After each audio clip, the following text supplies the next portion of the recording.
Welcome to the Conscious Leadership Podcast. In this podcast, we discuss the how-to of creating conscious leadership for business, life, and the world.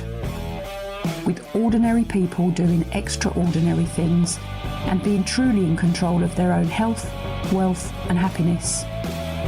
Knowledge plus action with a plan creates magical results.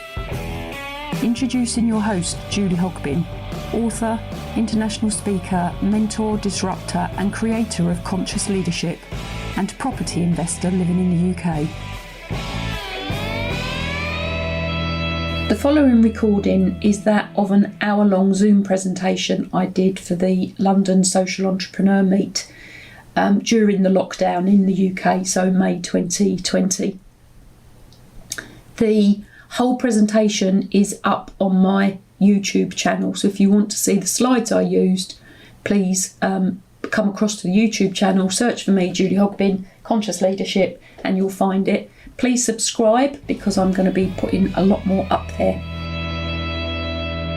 So, part 2, and again, once again, seriously, if anybody wants to talk to me after this, I'm not selling anything on this, as I said yesterday. If anybody wants to talk to me about this, please email me or connect with me through some form of messenger. I'm on all the main platforms. I'll happily talk to you about whatever is going on for you. So a quick reminder really on just a little bit of what we covered yesterday. So what is stress? It's our response to the relationship between the demands made upon us. Oh, hang on. Somebody's waiting to come in. That's it. I've just admitted Rosaline as well. So stress is our response to the relationship between the demands made upon us, the pressure, and our capacity to handle those. And stress is a state we experience where our coping capabilities cannot handle the additional pressure that's put on us. And all of us have... Now my screen's frozen. Stop it. All of us have different coping strategies because of our upbringing, because of who we are as the individual we are, because of our age, and it's everything. It's our gender, it's our age, it's where we were born, it's our upbringing, it's all of the experiences in life give us and provide us that amount of wisdom that gives us our coping strategies. So, and we're all different. So what affects one person will not affect the other. You know, just remember that story I said yesterday about myself and my friend walking towards the dog. It's very different for every single one of us.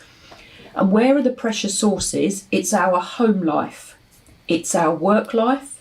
It's our financial circumstances, situation, and it's our relationships. And the relationships count for life, full stop, social, work, and anything in between, and personal. And I know they're all personal relationships, but you can sort of break it down. Now, what happens is all of the figures that I gave you yesterday come from research that's been done within a working environment. And what I said yesterday was that isn't the only place these pressures come at us from. They come at us from right the way across the gambit. And when we go to the GP, they will sign us off from work. Quite often they sign us back into home life, and quite often, from my experiences, there's a lot of pressure in the home life that isn't dealt with as much as the work life. So when we can identify us and our triggers and what it is that's causing us to be under pressure, it really serves, and it can come at us. It does come at us from every angle. I'll give you an example as we go through this. So one of the key things about this is actually identifying where the pressure that you can deal with comes from. And what we're looking for with proactive stress management, so proactive pressure management, because pressure's good, stress is bad. Stress is over-applied pressure. We're looking for a controlled response to the pressure. We assertively walk towards the thing, whatever it is. That leads to decreased pressure. That means the body returns to the relaxed state, which is our aim. However we do that, that's our aim. And we can We can't always control the pressure that's coming at us, but we can influence it. And sometimes we can control it. So when it's within our personal responsibility field, we can control that. We can influence the next level out. We can't control the one out of that.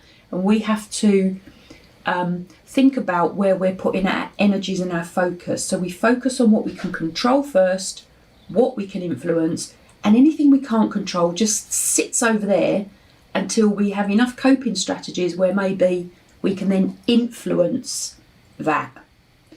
So as our coping strategies grow, our wisdom grows, we get more influence. And remember, our wisdom, our coping strategies come from everything that's below the surface, if you like, on the iceberg. So what are our beliefs? Where do they come from? Now,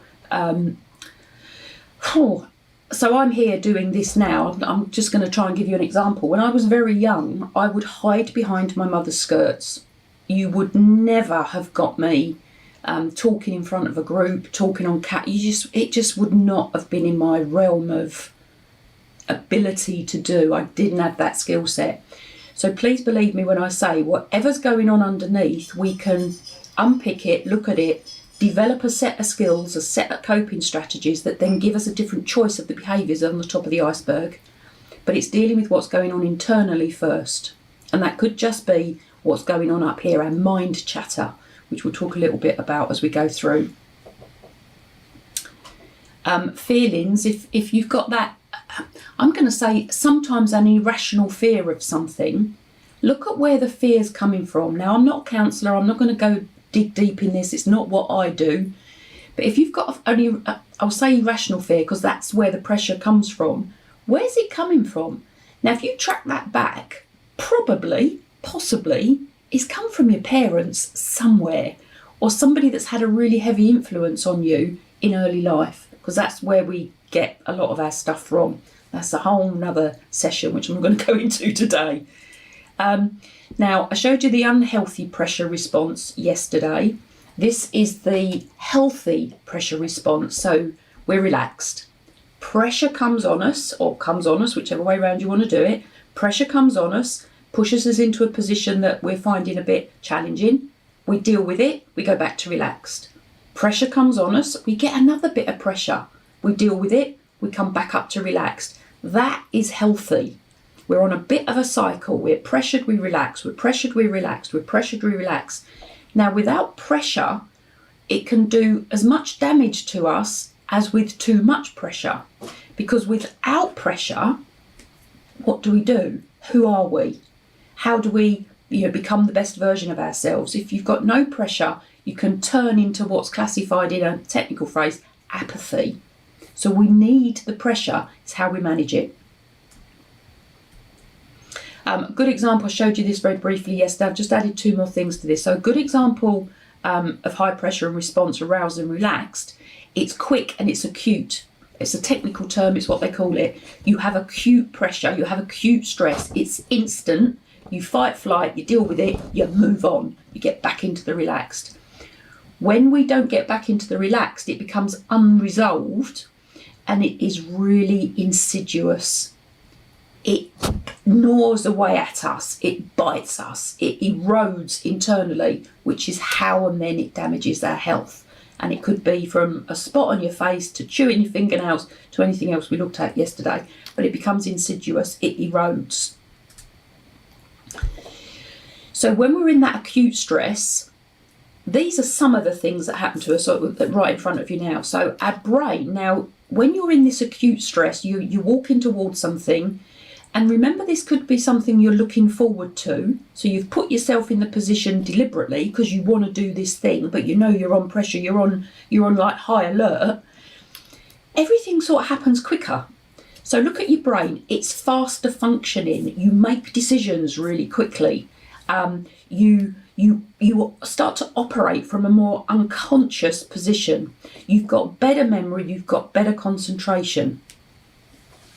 Your eyes see everything. It's almost like your eyes open up. You can almost see behind your head. your saliva does dry. So, if you're going towards a presentation, or you're going to be on camera, or you're going to talk on stage, or you're just going to go and have a conversation with somebody that's a bit, you're a bit nervous about, drink, because if you can pick it up, because with me, my arm shakes, that's history. That goes back to when I did have stress and damaged myself. But drink, because your saliva dries up, it's changing its direction, as we briefly spoke about yesterday. Your heart, it races faster, your pulse is fast, your heart is pumping blood and oxygen round to your muscles, round to your body, to prepare you to fight or flight. Your muscles are alert, you're faster, you're more powerful, you feel fit, you feel like you're going to take on the world, you're going to conquer the world. Your intestines, your digestion slows. This is one of the reasons they tell you it's recommended that you don't eat a few hours before you go to bed, because if you've got food in your stomach, your digestion doesn't stop, so it's active while you're asleep, which disturbs your sleep patterns, and you don't get that true restful sleep. There's a reason for all of these things we get told to do. Nobody quite tells you why they're telling you to do it. Your bladder, you frequently go to the loo. Your skin is cool and sweaty, because that's why you sweat when you've got something big coming up, because your body is preparing you to keep cool when you're fighting or flighting. Your lungs, the oxygen gets sent to your bloodstream, so you find it harder to talk when that's the thing you probably need to do in the moment. So again, calming down. And then the very last one just on this is sexual activity. When we're short term, the last thing the body's going to be doing is preparing for any sexual activity. You're not going to be procreating at this point, full stop. But it affects impotence in men, and it affects the menstrual cycle in women. There's lots of things I can share with you about this, but we've got a short amount of time. Oh, hang on. Oh. Right, I'll show you that other bit later. I'll send you the other bit, because what it does long term, I was just going to go over what we did yesterday about the longer term effects. So extend that. So if we go back to this one, hang on, that's where I can do it, isn't it? Let me do that, 1 minute. I can work PowerPoint. So long term, look at what happens. So the short term is acute stress. That's where you're in it, but you're going to come out of it. Longer term, which is the insidious thing, look at what happens there. And you can start to see these sorts of things coming through, because your body's under pressure and stress at this point to constantly keep you in the fight or flight response. So, think about, now I've suffered from some of these. And I can tell you categorically, you don't have to, because you can manage it. You can deal with it. You need to learn how to, but you can.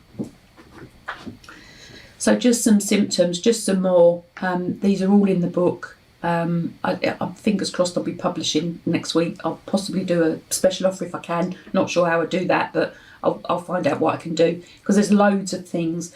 But look at just some of the top one on the second line, overaction to petty annoyances.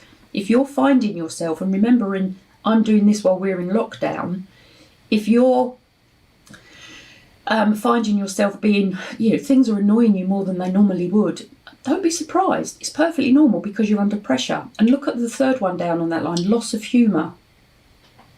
Now, I can get very serious in my life. I now recognise when I'm getting into that mode, into that mood, and I actively look for something to make me laugh, because it relieves the pressure. I've looked at something this morning completely by accident, and it was, who's the guy with the blades on his fingers? I can't remember his name. Wolverine. He was on stage in 2005 singing and dancing, and it just brought a huge smile to my face, because it was so out of the ordinary from what I expected him to be able to do. So look for something that makes you laugh. It's a real little trick, because it relieves the pressure. You can't physically laugh and be in a bad mood at the same time. It just doesn't work. And these are some of the stress-induced conditions. Now, these are accepted by the medical profession as now being, it's recognised they can be induced by stress. So the little picture on the screen, if we go to the root cause of the problem, we don't have to suffer some of this stuff. So heart attacks, angina, diabetes, stroke, migraine, ulcers, asthma, depression, cancer, anxiety, obesity, anorexia, insomnia, high blood pressure, sterility and impotence, IBS and adrenal fatigue. They're recognised as being amplified by stress, and we can deal with this. So, in reality, our long-term health is in our hands, is in our control, says I, and I'm not perfect. So remember what I said yesterday, you walk towards the thing. Whatever the thing is, you walk towards it. It will be different. The thing will be very different for every single one of us. But if we learn the skills of assertiveness and we walk towards the thing, it will get better. Now, that could be walking towards something we do, or it could be walking towards something that somebody else does. It could be walking towards having the conversation with the person that you're actually really quite scared of. But it's those things, it's walking towards it. False friends. I've added to this morning. I had a real moment when I woke up this morning, and this is what my brain does. We all do it. Your brain will function on what you were doing yesterday, and it will come up with something potentially in the morning. I get flashes of insights in the morning. I don't get any other time of the day. And I woke up with one this morning. So false friends, because these give you a short-term feeling of being relaxed and good. Alcohol, drugs, both pharmaceutical, because we begin to rely on them, we think it's them that's going to make us better, and recreational. Nicotine, sugar, quick fix sugar, and the one I thought of this morning was spending.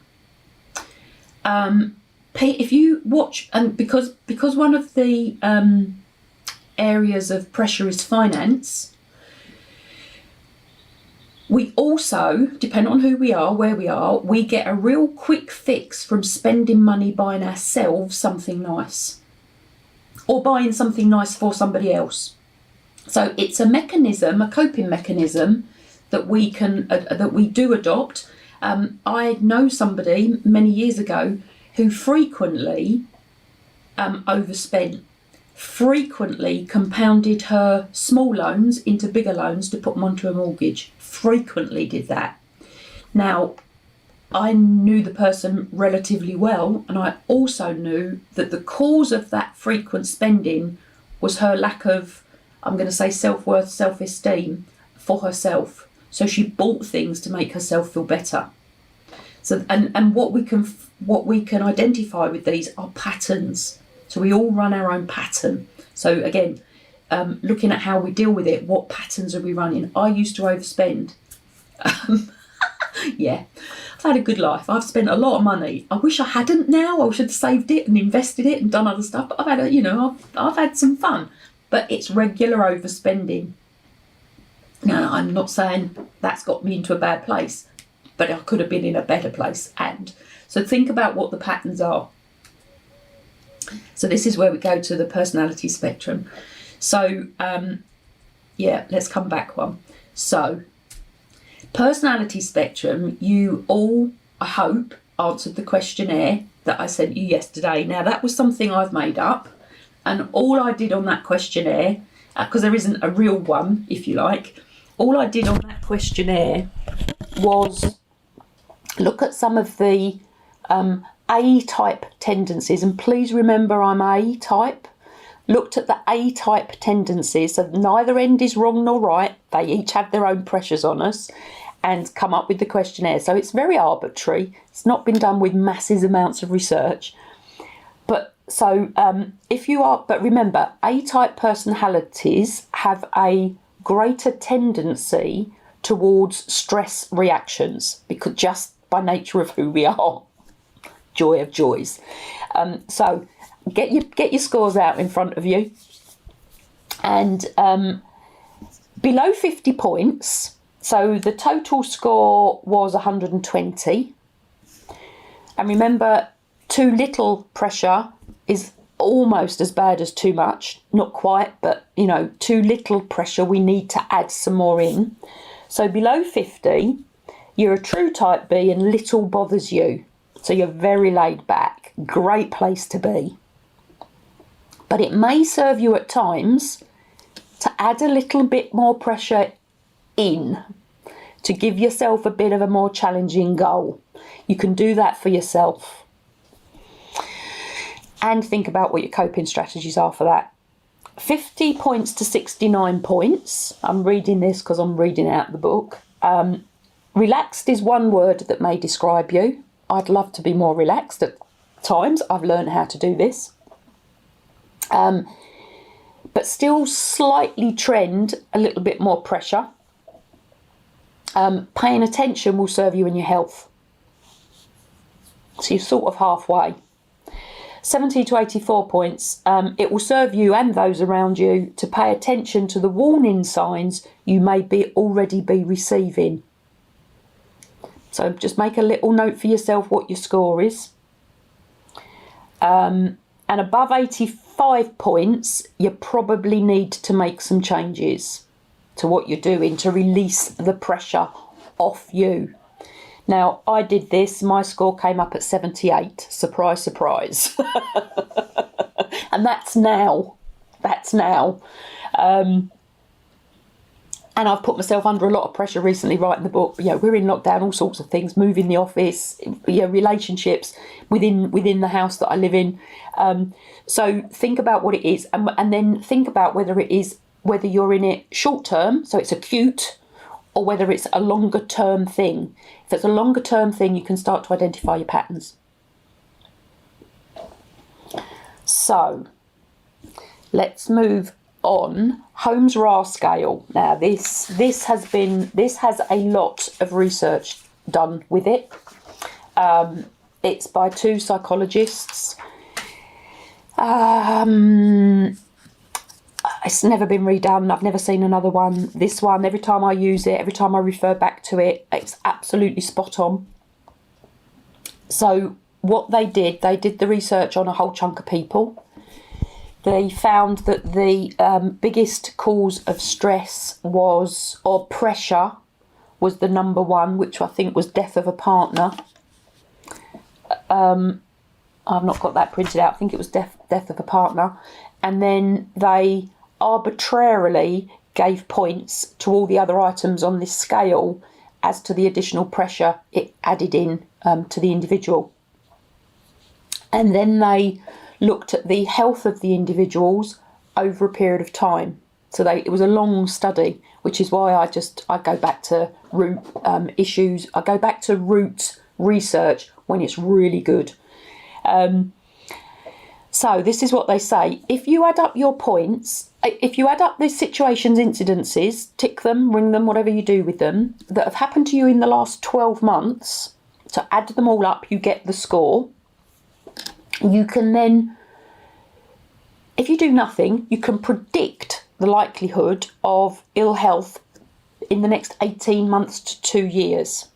So this is the insidious effect of not walking towards something or dealing with it. It carries itself with us. So these are the scores. I deliberately didn't give these to you on the questionnaire yesterday because I didn't want you to be affected by how you answered the questionnaire. So this is what it says. And please remember, this isn't an indicator of illness. It's not a prediction of illness.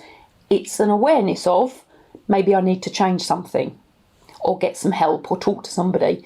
So it's not a predictor, it's an awareness of. Right, so if you've got lower than 150 points, for want of a better phrase, you've had a low amount of life change over the previous 12 months. So it's only those of you that have got less than 150 points that are considered to have no increased health risk. If you have between 150 and 300, it's associated with a 50% chance of an increased health risk. in the next 18 months to 2 years. So if you know that now, you can do something about it. If you have over 300, and I'll tell you my scores after this, if you have over 300, it is associated with an 80% chance during the following 2 years. So I don't know what your scores are. I can talk to you afterwards if you want to, if you feel that you would like to, happily talk to you after this. Now, when I first suffered stress over 30 years ago, didn't know what it was, not a clue. When I found this questionnaire, I went back, I backtracked. And my points at that particular point, that when it happened, was not when it happened, like in that period, was 451. It was high. Now, what had happened? I was in a marriage. The marriage ended, and I'm going to relate this back to the score on the thing. So I was in a marriage. The marriage ended. I wanted the marriage to end. So again, it was stressful, but it was something I wanted. I moved back home with my parents. So I went from my own home back to my parents, who were great. Never had any issue with my mum and dad. They were, welcome me home with open arms. My ex-husband, I had a car. I woke up one day, it was gone. So I lost transport. I started a new relationship, which was fabulous. I was living, it was stunning. I'd come out of a bad one, went into a really good one. But it was a complete change of life, complete change of social activities, complete new set of new friends. I lost a lot of weight. I got down to something like, so I'm 5'10", I got down to something like 9.5 stone. I was, I think I was a size 10. I have never been that slim ever since, or before actually, as an adult. My diet changed. I was eating less, drinking more, social activity changed. I changed jobs at the same time. Now, a lot of those things were really positive. From my perception, they were positive, but they added up to a score of 451. The straw that broke the camel's back was I drove a new car to the pub one Sunday lunchtime, and it tipped me over the edge. Now, I did share this earlier with a couple of you. I love driving. I have always loved driving. It doesn't scare me. It doesn't frighten me. My brother was a sales rep. Every new car he had, he used to bring home and I would drive it. I loved cars. I'm a bit of a speed freak, a bit of a car freak. I've raced them. I've done all sorts with them. It's not the car that affected me, but it was the final thing. It was his new car, newish partner, and he let me drive it.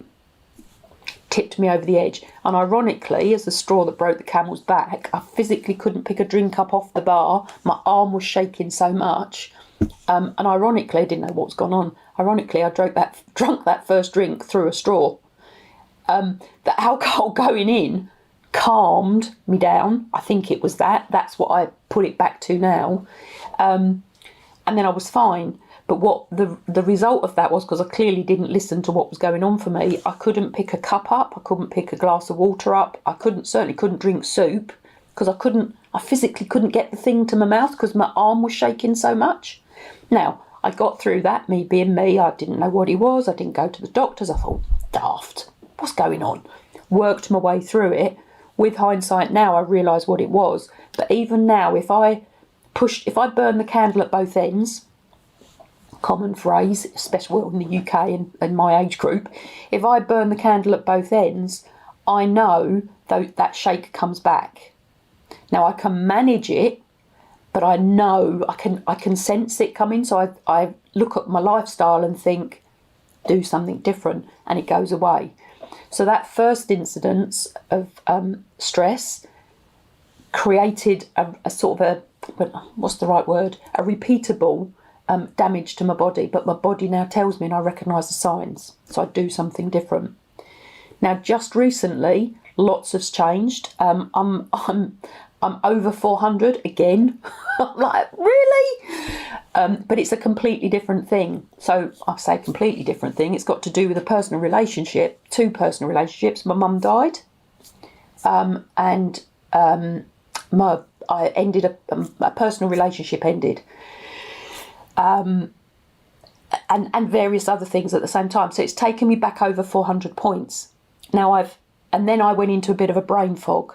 Now, a friend told me you're depressed, go to see the doctor. And I thought, what's that got to do with anything? That's not going to help me. I'm not going to put pharmaceuticals into my body. There's something else going on. Now, I've only just redone this questionnaire again. It was one of those things, I forgot about it. I've redone it. I'm over 400. What did I do this time around? Completely different solution to the issue. I went and got some emotional work. I worked with a woman who helped me work through my emotions attached to the, mum's death, grieving, end of a relationship. Really helped. 3 months. I'm in a completely different place. And again, with hindsight, my patterns, because I've just done my accounts as well, my spending habits change. I spend more money. I buy stuff and I look at it and I go, what? And it's not so much clothes or the material things. I buy wisdom seeking programs. I buy a mentoring program when I'm in these, I'm going to say, they're not fogs because I always have a mentor, but I spend money on things and I look back and I think that wasn't perhaps the right choice at the time. So my decision making process changes, which is, with hindsight, one of my patterns. So we can identify patterns throughout of all of this stuff. That's what I'm saying. And when we are looking to manage our own reactions to what's going on for us, if we can identify, let's see if it's on so our wisdom, I'll come through a bit more, our wisdom grows with us if we are self-aware enough and care enough to look at what it is we do, because this is the thing we can control, is us. So our wisdom grows with us. Our personal responsibility has to be high. Otherwise we can just hand off to other people and say, I need this, I need that. It's your fault type thing, because we can't lay blame. We have to look at us first. Our wisdom grows if we operate proactively, and our wisdom grows if we change. And I just want to show you something. Actually, while I'm on, because I haven't done this before with Zoom, can you see that whole change equation? Can you see what's on the right? Yes, okay, thank you. Thanks for the thumbs up. So again, this is a theory linked to change. So when we want to change something, it is a bit of a multiplication type exercise. So we have to identify what it is we're dissatisfied with. We have to be able to, which is the dissatisfaction.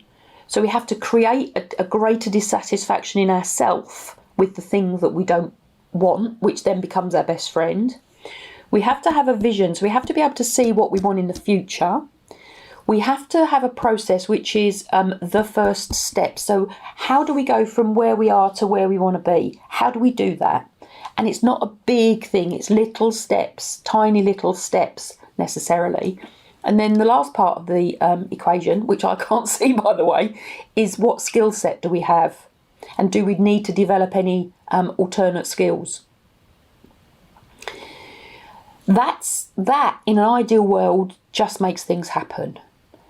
What then happens is all our resistors come into play. So the thing that we want to change, that we don't like, then becomes our best friend. The things that we need to do, so exercise. What's the resistor to exercise? I haven't got time. It hurts. So various resistors come in. If one of the things that we're dissatisfied with, I mean, I'm eating far too much chocolate at the moment, and I truly am eating far too much chocolate. What's my resistor to stopping eating chocolate? I like it. How can I not just minimise the amount I'm eating? Because I don't like my fat around my stomach, but the chocolate is just so, I don't know, for me, calming. So identify what your resistors are to the thing you want to do, because we've all got them. It's just recognising them. The minute you recognise them, you can then do something different. So I told you I wasn't perfect by any stretch of the imagination. So this is the control, no control influence zones. I'm not going to talk you all through all of this, but what we need to remember is that where we place our energy, where we place our focus is where our energy goes. Where our energy grows, that's the thing that grows. So focus energy flows, the thing grows. That's the phrase that quite a few people leave that last bit off the end. So look at what we can control. What we can control is ourself.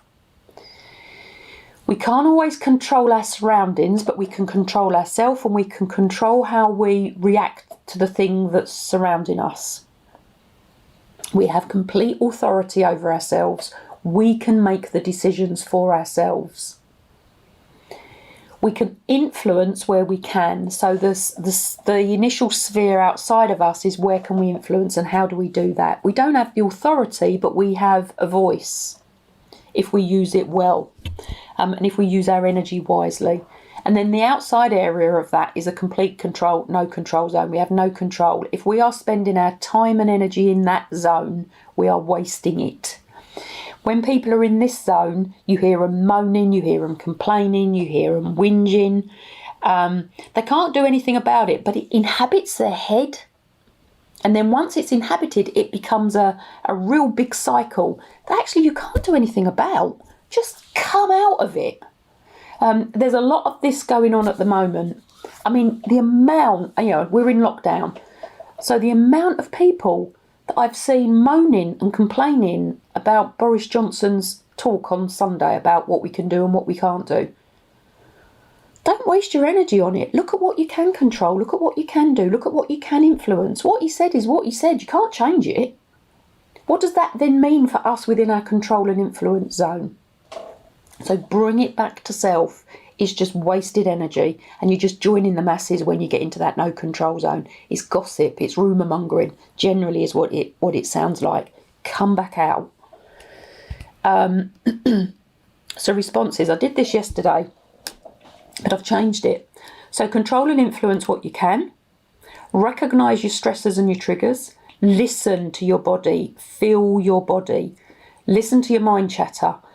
You can only have one thought in your head at the same time. If it's negative, flip it, reframe it, make it positive. Now I'm saying that as though it's quite simple. It can be. And if you're really hooked into that negativity, it's harder.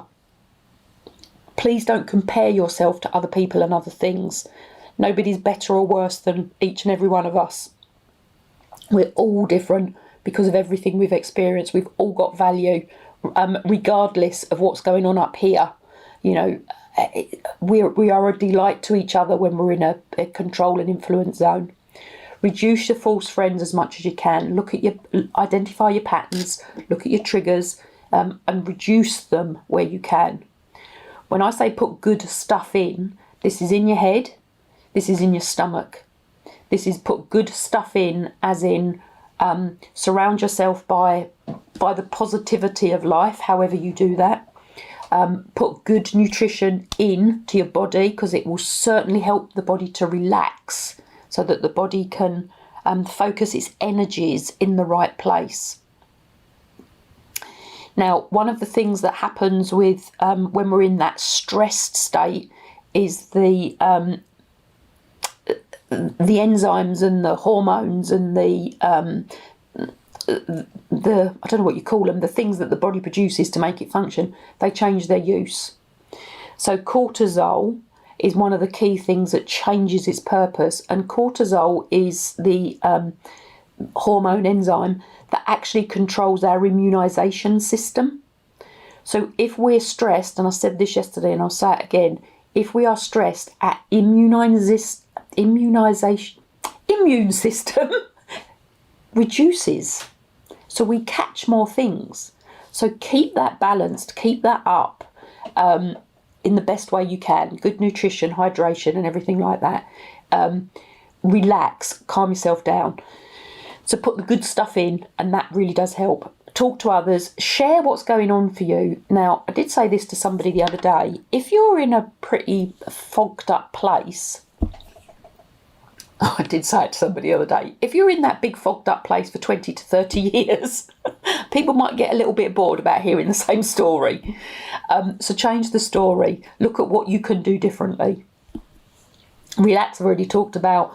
A move. Now, I haven't been doing much exercise of any description for a number of years, but over this last 20 days, and I really didn't want to do it. There were so many resistors in place. There were so many little voices in my head saying last night, just go to bed, Julie. You've had a really stressful day. You deserve to go to sleep. Just deserve to go to bed. Don't do any exercise.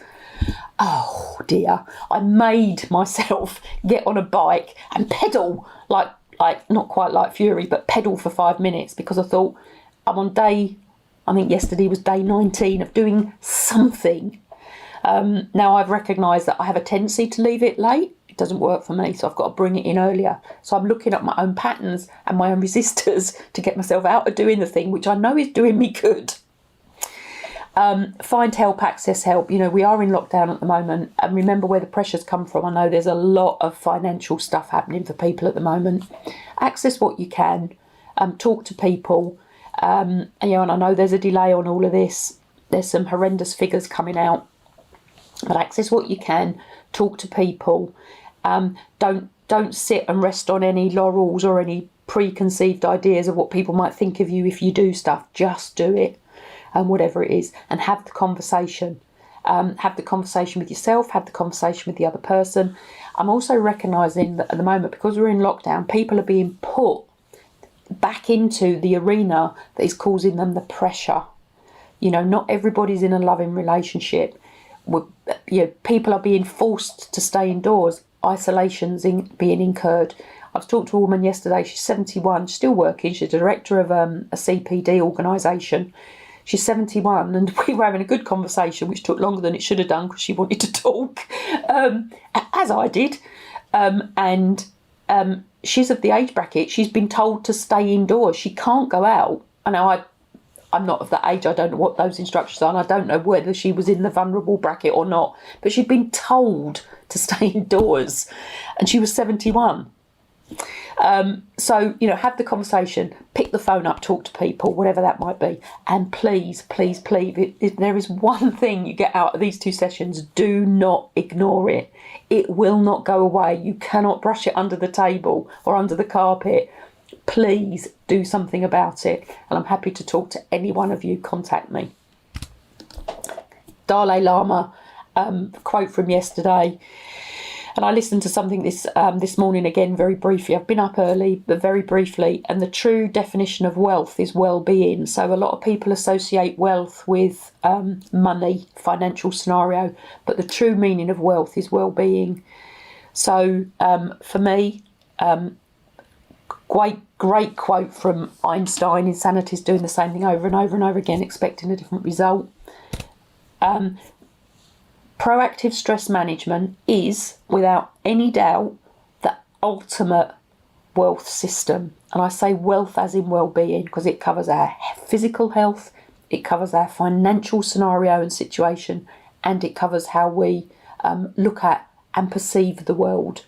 So it's our happiness system as well. It's the whole thing boiled together. And if we get a real handle on this, it just changes our lives. And it's walking towards the thing, whatever the thing is. And there's a big skill set in this. Without doubt, we can all learn it. And the reason I say we can all learn it is because I have. And I'm still overpointed. Life affects us. We can't change that. But then we can choose what we do about it. So I'm going to leave you with that really strong message. Thanks for listening to the Conscious Leadership Podcast.